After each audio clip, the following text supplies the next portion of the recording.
이 시간 진정한 자유라는 제목으로 하나님 말씀 전하겠습니다. 18세기에 일본 제국은 굉장히 강했습니다. 당시의 강국인 청나라와의 전쟁에서 이겼고 또 러시아와의 전쟁에서도 승리를 하였습니다. 전체 아시아를 손에 넣고 세계를 제패하려고 미국의 진주만을 공습하는 일을 감행하여서 2차 세계대전을 일으킵니다. 당시의 대한제국인 우리나라는 일본 제국주의 무력 앞에 너무나도 무력하였습니다. 결국 나라를 빼앗기게 되죠. 사회 지도자 다수가 일본의 계력에 넘어가 친일파가 되어서 일본에 동조를 하였고, 항거하는 지도자들은 투옥되어지고 고문당하고 죽임을 당하기도 하였습니다. 백성들은 일제 폭정에 시달렸습니다. 당시의 우리나라에는 법도 인권도 없는 그런 상태였습니다. 그러나 하나님께서는 일본을 그냥 두지 않고 심판하셨습니다.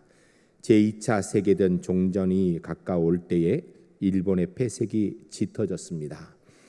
이 땅에 있던 일본의 지도자들이 비밀 회의를 하였습니다. 일본의 패전이 예상되어지는 가운데 만일 조선인들이 알면 3.1운동 같은 봉기가 일어날 것이 예상되어졌습니다. 그래서 일본인들은 이 봉기를 일으킬 만한 한국의 지도자들, 종교인들을 모두 학살할 계획을 세웁니다. 전국적으로 명단을 작성하였는데 그 숫자가 20만 명에 달했습니다. 거사일을 1945년 8월 17일로 정했습니다. 비행기를 띄워서 적기로 보이게 한 다음 공습경보를 울려서 방공호에 그들을 다 모아놓고 독가스를 주입해 학살한다라는 계획을 세웠던 것입니다. 그런데 거사일 10일 전인 1945년 8월 6일 미국이 B-29 폭격기를 동원하여 원자탄을 일본 히로시마와 나가사키에 투하하였습니다. 그때 부지기로 많은 사람이 죽었는데 죽은 일본 사람들의 숫자가 공교롭게 20만 명에 달하였습니다. 하나님은 역사의 심판자이십니다. 원자탄을 투하함으로 인하여서 학사 거사일 이틀 전인 1945년 8월 15일 미국의 미조리 함상에서 일본 천황은 항복을 선언하게 되고 그 결과로 우리는 해방을 맞이하게 된 것입니다. 생각해 보면 이 땅의 광복은 전적인 하나님의 은혜였습니다. 하나님께서는 1945년 8월 17일 대학살을 미리 막아주시고 우리 민족을 보호해 주셨습니다. 우리나라 애국가에 동해물과 백두산이 마르고 닳도록 하나님이 보호하사 우리나라 만세라고 우리가 부르고 있지만 온 나라가 정말 하나님의 은혜에 감사하고 있는지는 우리가 깊이 돌아봐야 될 것입니다. 8.15의 광복은 자유를 주시는 전적인 하나님의 은혜의 선물이었습니다. 광복 77주년이 올해입니다. 광복이라는 것은 빛이 돌아왔다라는 의미로 빛광자 돌아올 복자를 씁니다. 민족의 자유를 되찾은 날을 뜻하는 것입니다. 1945년 8월 15일 빼앗겼던 나라를 되찾은 날을 기억하는 날이 바로 광복절이고 올해가 77주년 되는 해인 것입니다. 광복절은 나라의 역사에서도 중요하지만 우리 기독교 역사에서도 굉장히 중요한 절기입니다. 우리 믿음의 선진들이 광복을 위해 많이 싸웠기도 하였지만 여러분, 우리가 오늘 이렇게 자유롭게 예배드릴 수 있는 것은 광복이 있었기 때문에 오늘 우리가 이곳에서 예배하는 것입니다. 하나님의 은혜 잊지 말아야 됩니다. 국내의 상황을 살펴볼 때에 하나님의 은혜가 아니면 우리 대한민국은 독립이 불가한 일이었습니다. 오늘 광복 77주년을 맞이하여서 우리는 왜 하나님께서 우리에게 광복을 주셨는지, 왜 자유를 주셨는지를 깊이 생각해 보아야 될 것입니다. 20세기에 침략 전쟁으로 전 세계를 어지럽혔던 나라가 두 나라가 있습니다. 하나는 독일이고 하나는 일본입니다. 아시아에서는 일본이, 유럽에서는 독일이 침공하여 전 세계를 피로 물들였습니다. 1939년 독일과 일본이 제2차 세계대전을 일으켜서 6년 동안 전쟁을 하게 되는데, 이 전쟁 동안에 죽은 사람, 사망한 사람 숫자가 우리나라 인구와 비슷한 약 5천만 명이나 되었던 것입니다. 이때 일본은 동남아 지역과 대한제국을 식민지로 삼고 포갑 통치하였던 것입니다. 그런데 독일은 진실을 밝히는 작업을 오늘도 열심히 하고 있습니다. 그러나 일본은 끝까지 부인하고 감추는 일을 지금도 하고 있는 것입니다. 유대인들이 가장 잔혹하게 학살된 장소는 폴란드의 아우슈비츠 수용소입니다.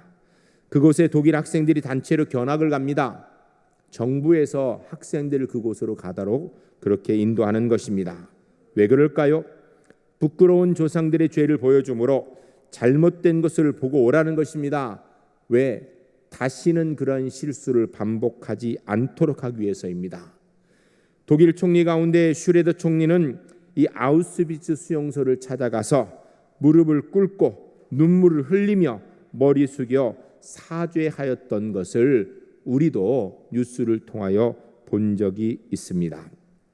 베를린 중앙에 브란데부르크라는 문이 있습니다. 이 문은 독일인데 자부심이고 그들의 긍지가 되는 것입니다. 긍지의 상징이 되는 것이죠. 그런데 바로 그 문 옆에 대규모 유대인 추모공원을 만들었습니다. 왜 하필이면 거기도 만들었을까요?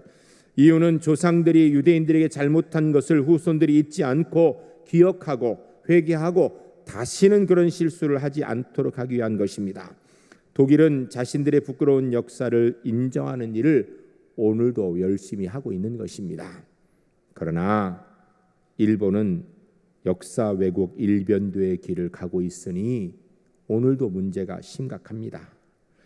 일본 자신들은 과거에 저지른 잘못을 솔직히 인정하고 용서를 구한 뒤 또다시 그런 과오를 범하지 않도록 후손들에게 가르쳐야 할 것입니다.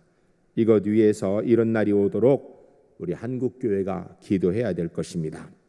1948년 5월 31일 독립이 되고 약 3년 뒤 오후 2시 옛 중앙청사 회의실에서 대한민국 민주주의의 상징이 되는 재헌국회가 198명의 의원의 참석으로 열리게 됩니다.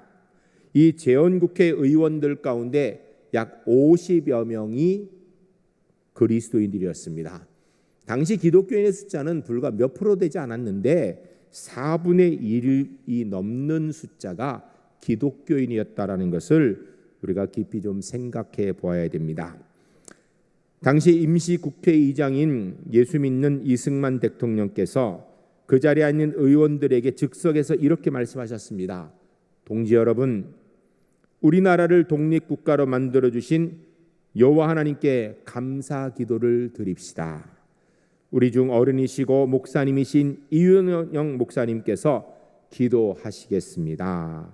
라고 이야기했습니다. 그러자 이윤영 목사님께서 자리에 일어나서 대한민국의 첫 국회를 기도하고 시작하였던 것입니다. 이윤영 목사님의 기도문은 국회 속기록에 가장 처음에 지금도 기록되어져 있습니다.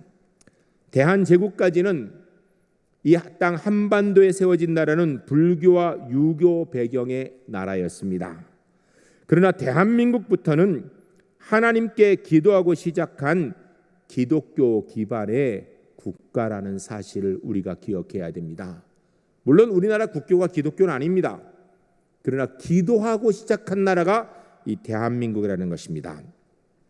제가 지금 그 기도문을 읽고자 합니다. 우리 모두 다 같이 재헌국회에 참석한 심정으로 함께 기도했으면 좋겠습니다. 그리고 제가 기도할 때 마지막에 예수님으로 기도합니다 하면 다 같이 참석하는 마음으로 아멘으로 화답하시기 바랍니다. 기도하시겠습니다.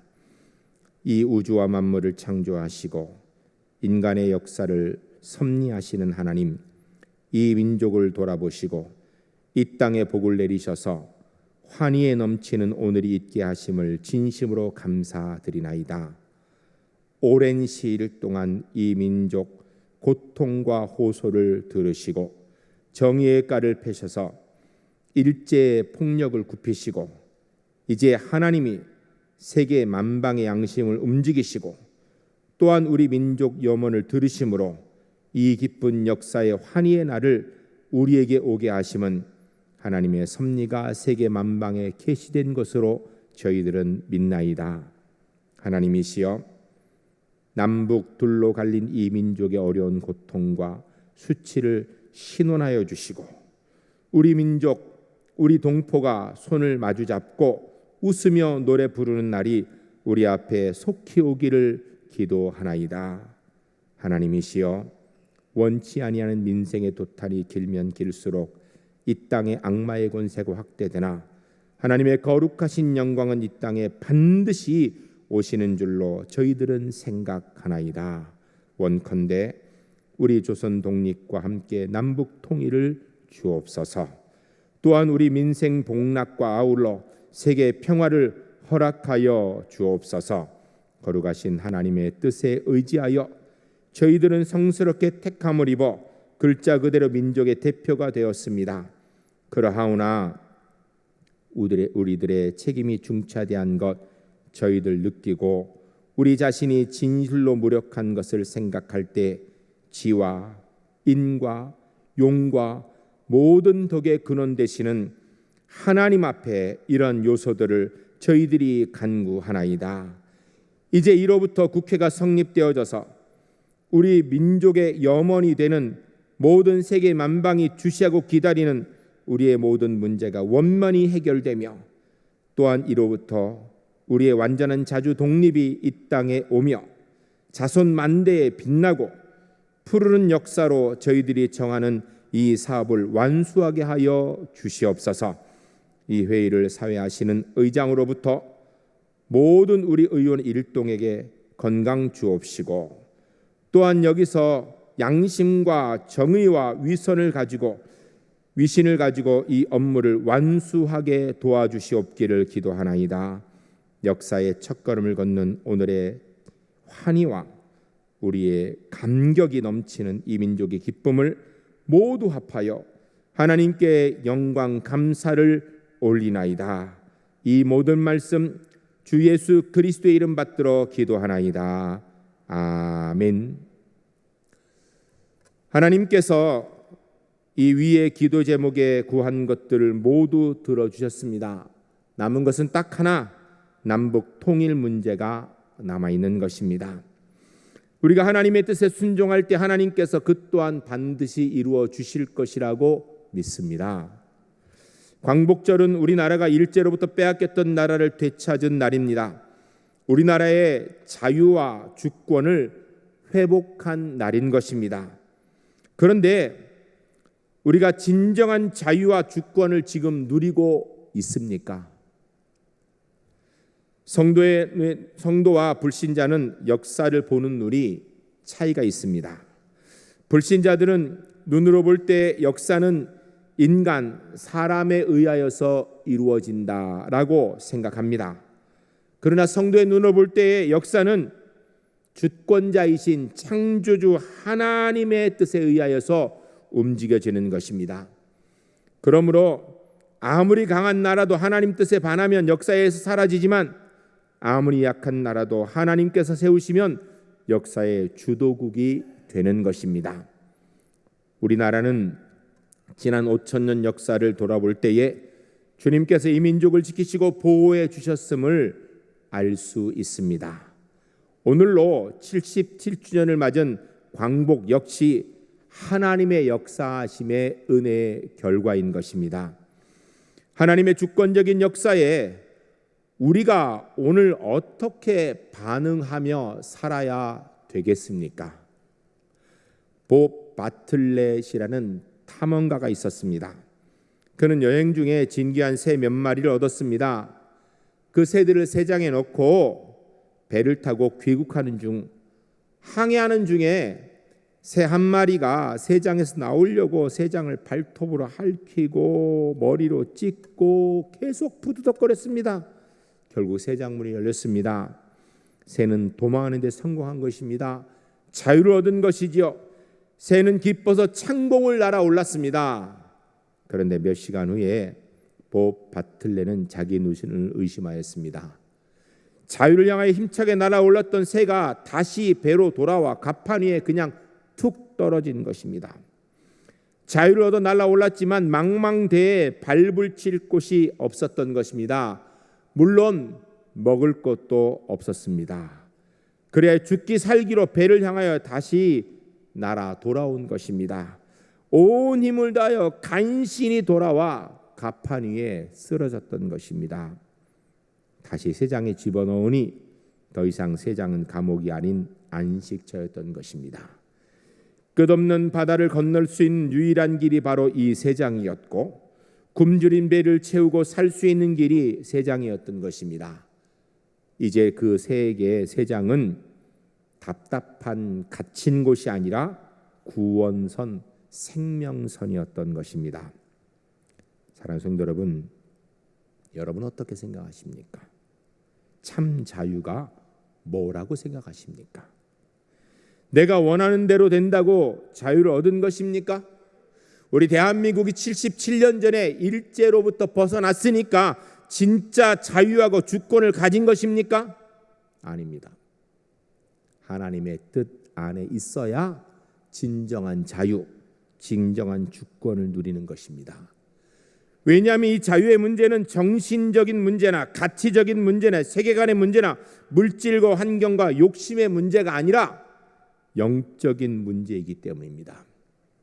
요한복음 8장 34절에 보면 죄를 범하는 자마다 죄의 종이라라고 말씀하고 있습니다. 에밀 브루노라는 사람이 쓴 책 가운데 Justice and Freedom in Society라는 책이 있습니다. 정의와 자유, 사회 안의 정의와 자유라는 책이죠, 번역하면. 이 책에서 그는 이런 얘기를 했습니다. 인간은 자유롭다. 그러나 그 자유는 하나님께 얽매일 때 비로소 자유한 것이다 라고 얘기했습니다. 무슨 이야기입니까? 하나님의 은총에 사로잡힐 때 자유하다라는 것입니다. 주님 안에 있을 때만 진정한 자유를 누릴 수 있게 된다라는 것입니다. 이런 말 들어본 적이 있을 것입니다. 요새는 쓰지 않는 말인데요. 미국 놈 믿지 말고 소련 놈에게 속지 말고 조선 사람 조심해라. 일본 놈 일어선다. 널리 회자됐던 과거의 이야기죠. 경계하고 잊지 말라라는 것입니다. 진정한 자유를 위해서 과거의 아픔을 잊지 말아야 된다는 이야기지요. 그런데 과거의 아픔을 잊지 마는 것까지는 좋은데 그로 인하여서 복수를 위해서 이를 갈고 있고 그로 인하여 마음이 불편해 있다라면 그 사람이 진정한 자유를 누리는 사람이겠습니까? 아닐 것입니다. 오늘 본문 고린도후서 3장 17절 말씀, 여기에 진정한 자유의 비결이 있습니다. 우리 함께 읽겠습니다. 같이 읽겠습니다. 주는 영이시니 주의 영이 계신 곳에는 자유가 있느니라. 아멘. 주의 영이 있는 곳, 다른 말로 얘기하면 주님의 말씀에 따라 순종하는 곳에 진정한 자유가 있다라는 것입니다. 진정한 자유는 미움을 가지고 복수에 불타는 곳에는 없는 것입니다. 여러분, 복수하고자 하는 마음, 미워하는 마음에는 자유가 있을 수 없다라는 것입니다.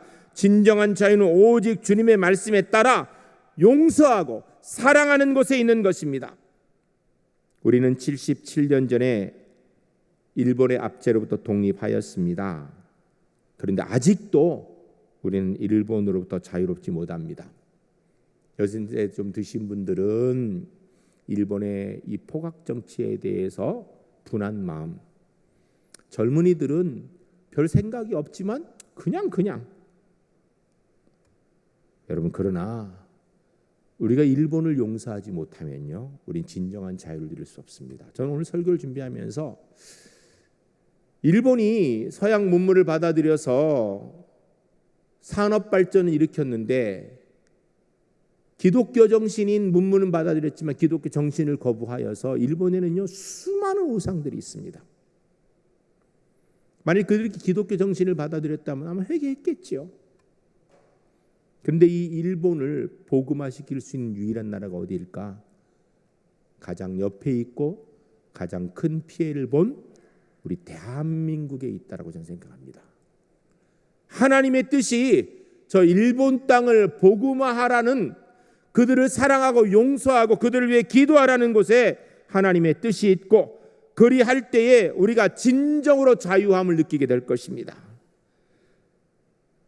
그런데 우리는 아직도 일본을 용서하지 못하고 있습니다. 일본이 회개하도록 기도해야 됩니다. 그러나 일본이 진짜 회개하고 안 하고의 이 근본적인 것은 일본과 하나님과의 관계의 문제입니다. 그러나 우리는 하나님의 사람답게 이제는 그들을 용서하고 그들을 위해서 기도할 때인 것입니다. 누가복음 6장 27절에서 28절에 보면 이렇게 되어 있습니다. 그러나 너희 듣는 자에게 내가 이르노니 너희 원수를 사랑하고 너희를 미워하는 자를 선대하며 너희를 저주하는 자를 위하여 축복하며 너희를 모욕한 자를 위하여 기도하라. 아멘. 주의 영 하나님의 뜻이 여기 있는 거예요. 여러분, 세상 사람들은 당연히 원수는 미워하고 이웃을 사랑합니다. 그러나 하나님의 자녀는 원수도 사랑하고 저주한 자를 축복하고 모욕하는 자를 위해서 기도할 때에 우리가 일본을 위해서 축복하고 사랑하고 기도해야 진짜 우리 대한민국이 자유를 누리게 된다는 것입니다. 이어 나오는 누가복음 6장 32절에 36절까지 말씀에 이렇게 되어 있습니다. 너희가 만일 너희를 사랑하는 자만을 사랑하면 칭찬받을 것이 무엇이냐? 죄인들도 사랑하는 자는 사랑하느니라. 너희가 만일 선대하는 자만을 선대하면 칭찬받을 것이 무엇이냐? 죄인들도 이렇게 하느니라. 너희가 받기를 바라고 사람들에게 구워주면 칭찬받을 것이 무엇이냐? 죄인들도 그만큼 받고자 하여 죄인에게 구워주느니라. 아멘. 여러분, 원수는 미워하고 친구는 사랑하는 것, 나에게 잘해 주었으니까 감사하고 그렇지 않은 사람 미워하는 것, 그거는요 죄인, 악인도 다 그 정도 난다라는 거예요. 그 정도 해가지고 우리가 하나님의 자녀로 진정한 자유를 누릴 수 없다라는 것입니다. 그럼 어떻게 되는가? 이어나온 35절 36절에 오직 너희는 원수를 사랑하고 선대하며 아무것도 바라지 말고 구워주라. 그리하면 너희 상이 클 것이요 또 지극히 높으신 이의 아들이 되리니 그는 은혜를 모르는 자와 악한 자에게도 인자하시느니라. 너희 아버지의 자비로우심 같이 너희도 자비로운 자가 되라. 아멘. 영이신 하나님의 뜻이 어디 있는가? 하나님 어떤 분인가? 악인에게도 은혜를 베푸시는 분이라는 거예요. 그래서 우리도 하나님의 말씀을 따라서 자비롭고 은혜를 베푸는 자 돼야 주 안에 진짜 자유자가 된다는 것입니다. 하나님께서 세우신 대한민국 국민이신 울산제일교회 성도 여러분, 나라를 잃었던 그 아픔, 얼마나 그 시대에 우리나라가 무능했고 정말 힘이 없었는지, 그로 인하여서 나라 빼앗겨서 얼마나 고통을 당했는지, 일제가 얼마나 우리를 포갑정치를 했는지를 절대 잊어서는 안 됩니다. 그러나 잊지 않는다 해서 이를 갈고 분하여야 하는 것이 아니라 우리에게 나라를 빼앗았던 일본, 포갑을 행했던 그들을 위하여서 기도하고 그들도 하나님을 알도록 하나님 뜻에 순종하도록 용서하고 사랑하고 위해서 기도하는 하나님의 사람들이 되시기를 주의 이름으로 간절히 축복합니다. 여기에 진짜 자유가 있는 거예요. 올해는 광복 77주년을 맞는 시간입니다. 우리는 하나님의 은혜로 나라의 빛을 되찾게 됨을 감사하며 그 감격을 기려야 됩니다. 광복, 나라의 자유뿐 아니라 신앙의 자유도 찾은 시간입니다. 우리가 8.15 광복이 없었다라면 이곳에서 우리가 지금 이렇게 예배 드릴 수 있었을까요? 제가 볼 때 좀 어려울 것 같아요. 아니, 불가능할 것 같습니다. 이 신앙 안에서 진정한 자유를 누리기 위해서 우리 제1교회 성도님을 우리에게 광복 주신 하나님께 먼저 감사하시기 바랍니다. 그리고 우리가 나라를 잃었던 그 무능함, 그리고 나라를 빼앗아서 그렇게 우리에게 악독한 폭정을 하겠던 일본의 그 폭압, 이거 잊지 맙시다. 그러나 그 일본을 이제는 우리가 용서합시다. 그들이 하나님을 알도록 기도하는, 그래 진정한 자유를 누리는 주님의 백성들이 주 안에서 모두 될 수 있기를 주의 이름 간절히 축복합니다. 이 시간 함께 기도하겠습니다. 주님, 저희가 주 안에서 진정한 자유를 누리는 하나님의 사람 되게 하소서. 함께 기도하겠습니다.